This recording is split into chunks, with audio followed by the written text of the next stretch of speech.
Welcome to the Dreams of Consciousness podcast. If you'd be so kind, would you mind introducing yourself?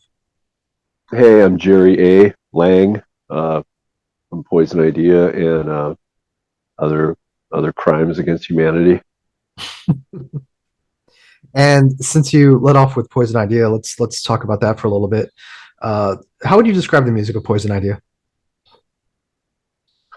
Um, well, we started off as four 16-year-old kids from the neighborhood who were emulating Black Flag and Discharge and the Germs and punk rock that got us off at the time, and we were really into the European English punk rock, like Menace and Sham 69 and whatever else was dangerous at the time, and we just kind of, as we our taste grew, our music kind of grew too. We kind of learned how to tune our guitars eventually, and stop playing these 30-second aggressive songs, and kind of started learning how to play. Basically, we just, it was all a learning experience, a 30-year learning experience.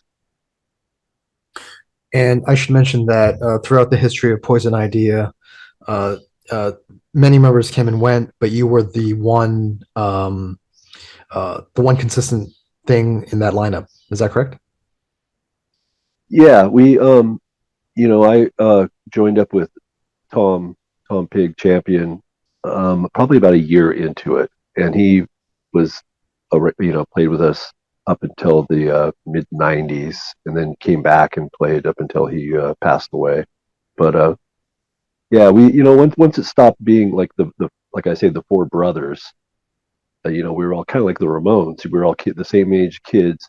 Once we started getting in other people who knew how to play better, the music improved, but the it wasn't the brotherhood anymore. Then it was more of a band, a serious band. So it was kind of, you gained a lot of stuff, but you actually lost some of the magic, I guess. But we learned to love each other. Would you say during that time Tom was the person you were closest to? Well, yeah, Tom was my best friend for years. I mean, yeah, I mean, we met. He was at a show. I was under 21. I was about 16, and he was 21. He's like 5 years older than me, and maybe I was 17, 18. But we were at a bar, and we were seeing 999 and the Dickies, and he saw me, and he was like, "Wow, this some big guy out there slam dancing or pogoing around," and he was like, "This kid's, who is this kid?" And I was like, "Who's this? This big fat guy with a beard jumping around," and we knew each other right away. And then about a year later, I saw his band, Imperialist Pigs, and they were like the only band in Portland at that time playing really aggressive, like I say, like Black Flagish punk rock, and they were into the same stuff we were into, and but our guitar player really couldn't play that well, and so I just basically took him, stole him from his band, and put him into mine. Yeah. And we should mention that in at that time in the late '70s, early '80s, uh, Poison Idea and Imperialist Pigs were two of the earliest hardcore bands to come out of the Pacific Northwest. Is that right? Yeah, there. I mean, it was the Pacific Northwest, and Vancouver, BC is up above us on the map, and so is Seattle, and then down below is San Francisco and Los Angeles. So there were all thriving bands in all these cities, and they would tour up and down the coast. So we would get, like, DOA, the Young Canadians, the Subhumans, Pointed Sticks, those types of bands coming down to go to San Francisco and LA. And then we would get like the Weirdos and Black Flag and the Deals. The Deals were both, I think they lived in Vancouver for a while and San Francisco, but we would get them, all of them, coming back and forth all the time.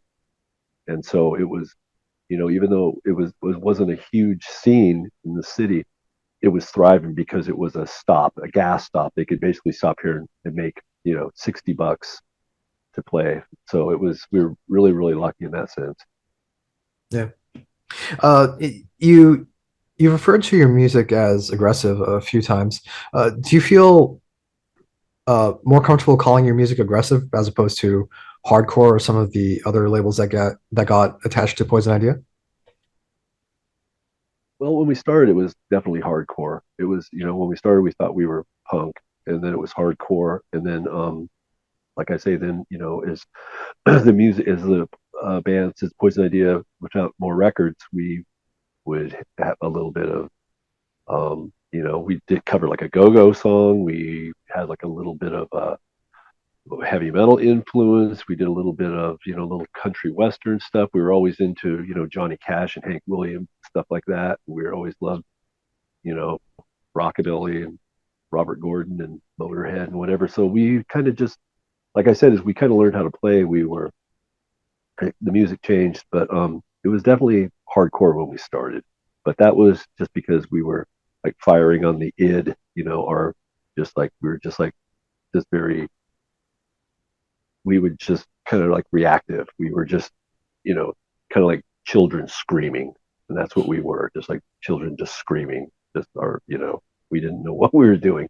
We couldn't. We were just letting our emotions just go, and that was, that's what it was all about, just throwing tantrums and, grown men just screaming about whatever at that time, whatever was going on in our lives. That's what was the freedom of punk rock. Do you remember if there was a specific band or a specific album that you heard that uh, made you decide that music was something you wanted to pursue, that you wanted to start creating your own music? Well, I was always into music since I was a baby. I like a kid. I loved, I remember being a child at a birthday party and seeing Beggar's Banquet by the Rolling Stones and the artwork of it. My friend's big brother had the record, and I was just staring at the artwork with the cake and the bicycle tire, and I was just, just mesmerized me. And then I heard the music, and the Rolling Stone single was the first single that I actually bought in like '69 or whenever I was like 5. Um, but I was always into music when I was a little kid. It was, music was great. It's magical. And so then being a young kid, then I got into being into Kiss. Like all young kids in the '70s were into Kiss because they were like cartoons, and they were loud, and they were, kids could relate to like musical, like these cartoon things. And as I was starting to get older, like, by the time I was like 11, 12, I was still into, but I was into other music, Sabbath and Led Zeppelin or whatever, heavy metal. And that's when the Ramones came out. And I remember, I was buying Circus magazine and Hit Parader and Rock Scene and these magazines that you could get at, 7-Eleven back then.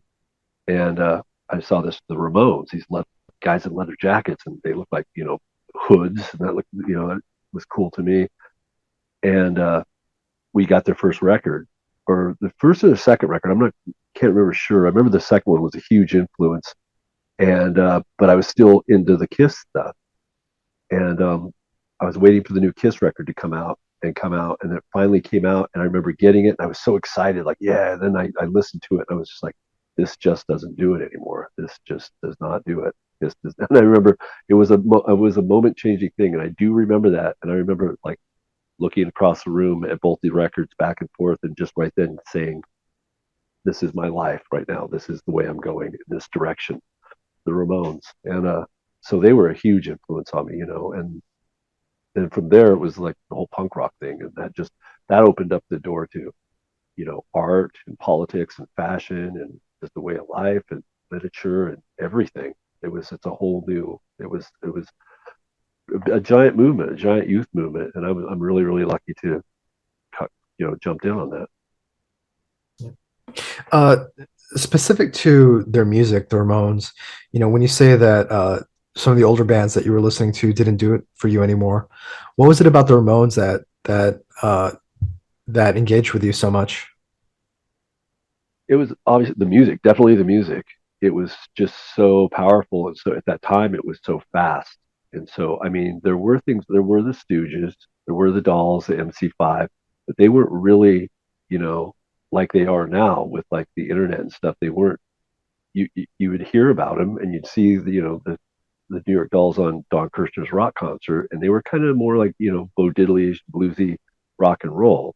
But the Ramones, it was the power. It was the wave, the wall of the sound. It was just the blast, the minute and a half songs one after another, bam, bam, bam, and it was so powerful. It was yeah, there was nothing really out there at that time. You listen to it now, and it sounds like could be like the Beach Boys or something. It's not really that, but at that time, it was like something from outer space. It was just amazing. It was like people didn't know what to think. People thought it was they didn't know what to think. They thought they were like freaks.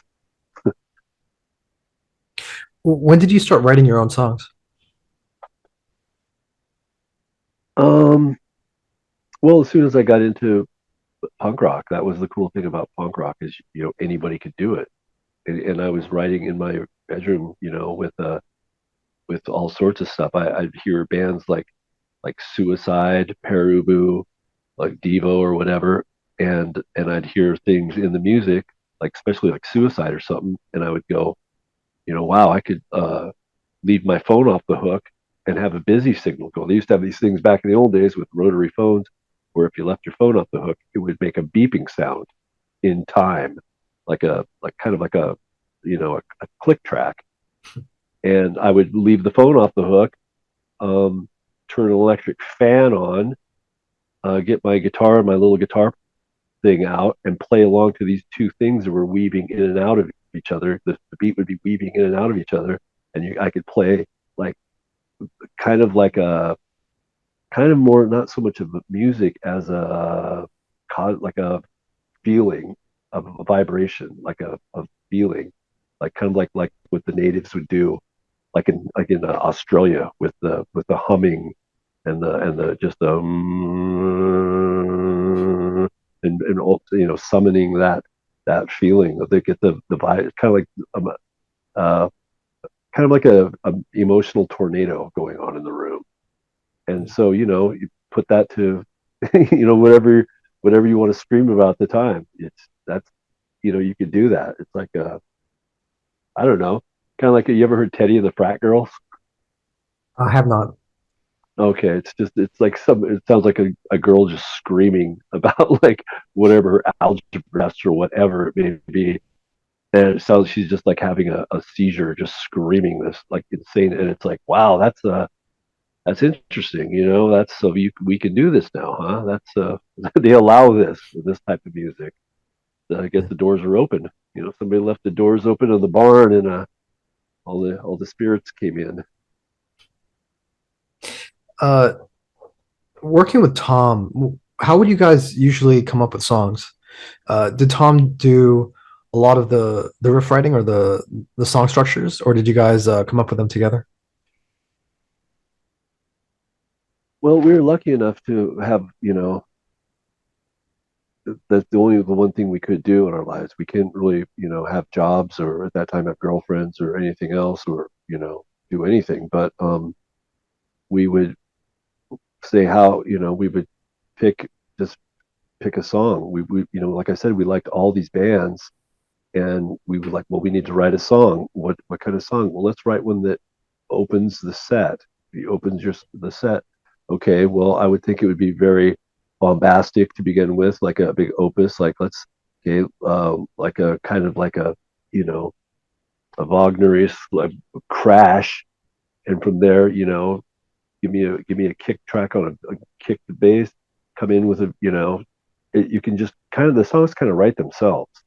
It's just like how what do when we did Taken by Surprise, um, we were on tour and we were in Chicago and Sub Pop said they wanted to put out a single by us for their singles club.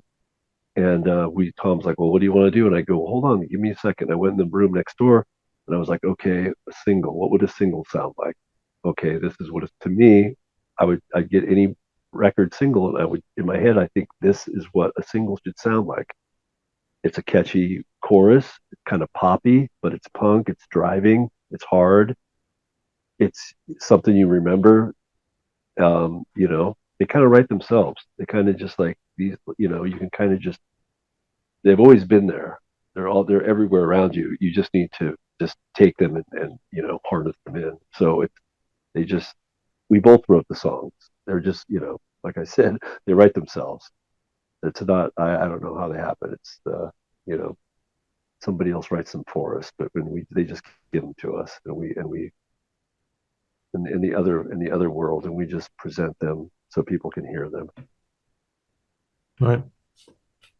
Can you tell me a little bit of what the scene was like in Portland at the time when you guys started? Well, that's the thing. When you say, hardcore, when you ask us if we were a hardcore band, I say, yeah, we were, but that came to become a kind of an ugly word because, before before the hardcore thing, the punk rock was very open to women, very open to gays, minorities, artists, all those things. That was punk rock. That was their world. Hardcore did not was not open to that stuff. Hardcore was uh, when the high school skateboard kids and the football players shaved their heads and took the football playing into the dance floor, and they dumbed it down, and it got a lot more physical and faster and aggressive, but it also was more, like I said, more dumb. And there were scenes where that was, it kind of it kind of changed, but at the time it was Portland scene was really male, a lot of young boys, a lot of boys, and a lot of, like I say, skateboarding, that kind of stuff. Um, I don't know, just a teenage rebellion, I guess. Everything that a teenager's supposed to do. Right. But I mean, it, you know, you're describing what happened in a lot of scenes around the U.S. and I guess globally, where there was more of a an open kind of style of punk rock that included a lot of like, you know, uh, post punk, almost verging on new wave kind of stuff. And then when the hardcore thing came in, and of course, the slam dancing and all that other stuff, kind of pushed a lot of the more experimental bands to the margins. Did you feel like you belonged on one side or the other? Did you feel like you belonged more with the bands that were a little bit more open ended and experimental? Well, you know what? My first band that I was ever in was a band from Portland called Smegma, and they were very experimental. I mean, like straight out of Captain Beefheart, um, you know, Chicago Jazz Ensemble, experimental. They're still around in some form, and they're very popular in that thing. But I was just looking for whatever was the to me was exciting and the new dangerous thing. And there was a time when I thought that I actually I mean I remember being like a punk rocker and thought it was dangerous, and then it really wasn't. It kind of got to be so I understood it and it wasn't. And then I remember hearing the no wave stuff out of New York City with like the Contortions and Teenage Jesus, and that was to me that I didn't understand that was like scary. That was really scary to me, and I was like, wow, this is you know all the lead stuff, Gang of Four, Joy Division. Come on, all that kind of stuff was just like not only gothy and it was kind of scary. You couldn't really it was dangerous. So of course I liked that, and I've got into that for a couple of years, and I was a pretty young kid, and then but then when the Germs came out, that put the danger back in it, and the Germs, Black Flag, and some of it was sure, some of it was kind of cartoony, like Fear and all that kind of stuff was cartoony, but some of it was seriously a threat again, and whatever. That's what I follow. And people like years later would go, so what new bands are you listening to? And I'd go, well, there's this Cajun guy from 1920 who sings these death ballads, and he's like insane. This guy was like, this is like most insane shit I've ever heard. So there's all this music out there that it's always been there, and it's whatever whatever gets me off, whatever exciting, I'll be there. Speaking of new music, you put out a solo album at the end of 2022 called From the Fire into the Water. Uh, when did you start working on this album? Or I guess I should start off with why a solo album? Why release this under your own name as opposed to some of the other projects that you've had? Um, well, because I plan on keep playing, I plan to keep doing stuff and playing, and I have I'm lucky enough right now to be able to work with other bands, and it's kind of like I say, just picking and choosing and doing different things, doing kind of like a Lee Hazelwood thing with Jenny Dote and the Spurs, and then doing kind of like a New Order thing with Softkill, and doing like a Motorhead thing with Savage Beat, and it's all it, it's the music that I listen to. They're all the songs I listen to, and they all, like I say, once again, it's what I like, and they get me off, and I feel like I'm really lucky that I can do that. I can play all these different. I'm not like starting a band and sticking to one thing. There's that's fine, and there's a lot of really great bands that do that. But I mean, it kind of blows my mind that how lucky I am that I can do this. I can do all these different things and compile them and put them out. And if I ever want to play to back it up, then I'm going to get some people who can play all this different kinds of you know we can go all. That's kind of like what Poison Idea was onto. Like I said at the end, the last 5 years we were doing. We get up there and do 13th floor elevator songs. And when Tom was in the band the last couple of years, we would do start this hardcore punk song with Interstellar Overdrive by Pink Floyd. We do like the Sid Barrett stuff, and we would wind that into it's a variety. It just makes it more exciting instead of one thing straight through, and that's kind of what that's what this thing is here too. What I'm doing now. So I don't know if that answers your question, or I don't even know what the question was.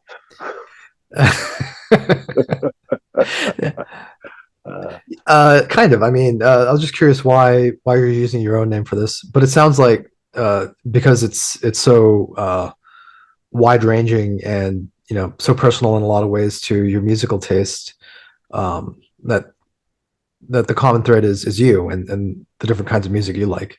Would that be fair to say? yeah, and yeah, then I sing on all the songs, and I have all these cats backing me up on the different projects, and so and that way also I can put it out under one thing, under my name, and then with with these guys backing me up. So like I say, it's just I'm just really happy about it. It's one of my happiest things I've done in a long time, but very satisfied with. So yeah, that's exactly what. Tell me about some of the bands that you worked with on this. How did you choose them? How did you choose who you wanted to work with? Well, you know what? Like I wrote some liner notes for the record, and I put it on it that I remember when we were like the Ramones or Black Flag or whatever, and we really didn't jam. We wouldn't jam because it was kind of like a Grateful Dead type thing to do, and no one liked it. No one liked it. We would do the 4 count, two middle break, chorus, back to the break. That was it. That was the song. Practice it like this.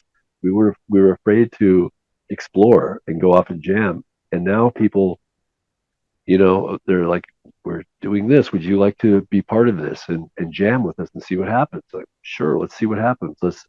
And it's either going to be good or it's going to be bad. And I found out that it's fun jam with other people, and having their flavor, their touch, throw it in. It adds a different, taste to the song. And people just approached me and asked me if I wanted to play, and I approached other people and asked them if they want to play. I have ideas, and they have ideas, and we work together, and the stuff comes up, and it's yeah, it's like I don't know, it's kind of magical. I dig it, and that's kind of how we found each other. You know what? I would not be against making noise with anybody.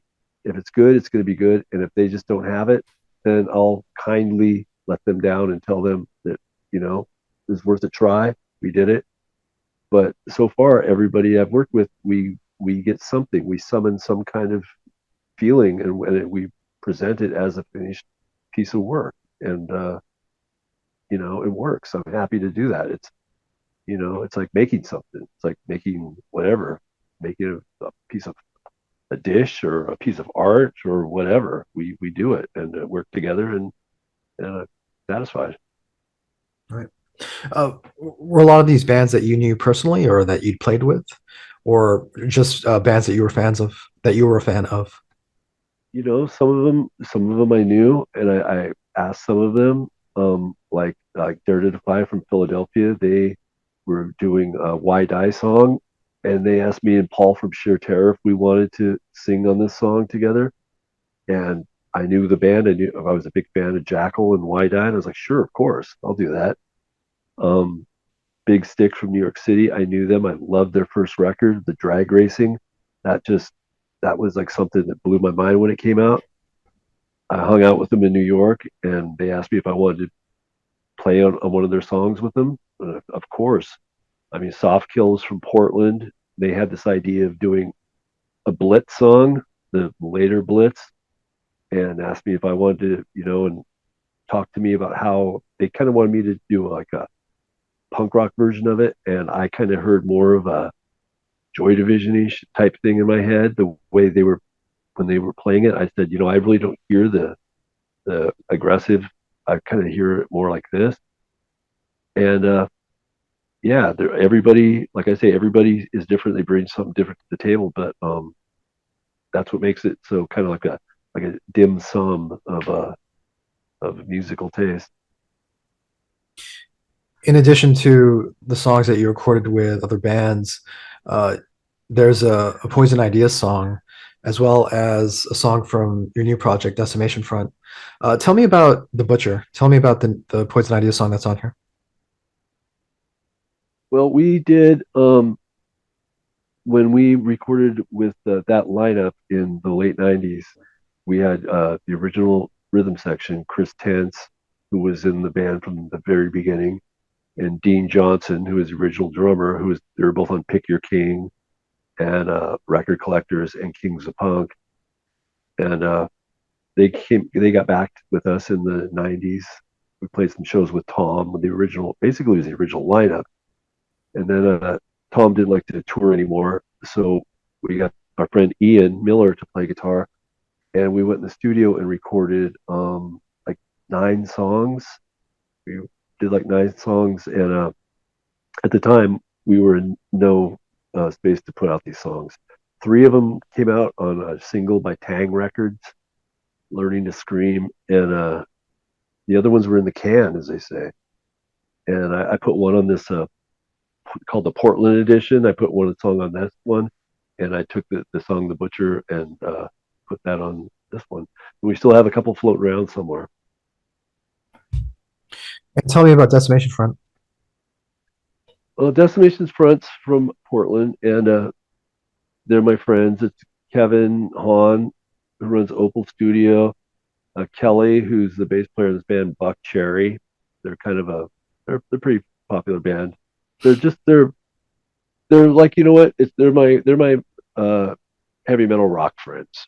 And during COVID, we wanted to do something different, and they had a bunch of songs, and we worked together and did that. So that's what that song's just on the CD, the record, because we did the record, and then I noticed we had other projects from other people, Decimation Front, Eddie Dreyer on in Boston, and just some other stuff.